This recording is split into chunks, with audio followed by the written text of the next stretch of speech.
Today we're going to be looking at the Pac-Man 2 electronic game by NTEX Electronics, so let's dive right in. Back in the day before Game Boy, electronic games were all the rage. Simple little LED and LCD games of football, baseball, and poker were commonplace. But there were also miniaturized versions of popular arcade games like Ninja Turtles, and in this case, Pac-Man. In 1981, NTEX released this version upon the world, Pac-Man 2. Not to be confused with Pac-Man 2, this is a completely different animal. Actually, the 2 in this case refers to the fact that this version of Pac-Man actually supports 2 players. More on that later. The Pac-Man in the title is questionable as well. Since there's no Namco branding on the system at all, this makes me think that the licensing of Pac-Man may be iffy at best. Let's look at the back.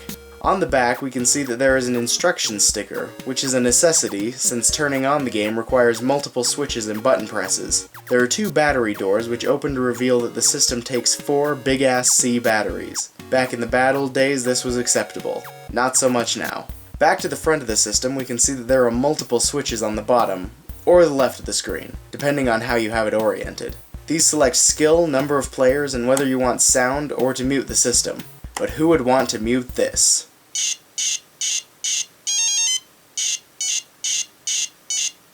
Yeah, that's the song I want to lose it to.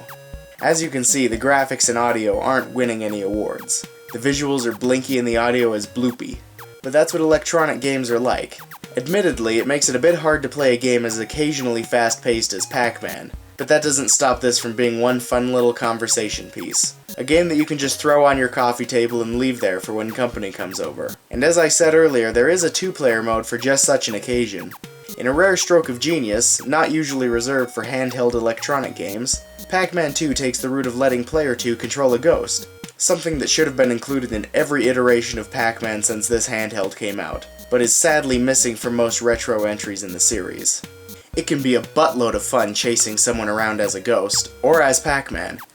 Too bad the visuals can strain your eyes after too long, or this would be an absolute blast. And that audio, man. All in all, Pac-Man 2 makes a great little conversation starter, but it's not winning any awards in the graphics or audio department, and it's probably not something you're going to want to sit down and play for hours on end. Still, a fun little handheld. And there you have it, the Pac-Man 2 electronic game by NTEX Electronics.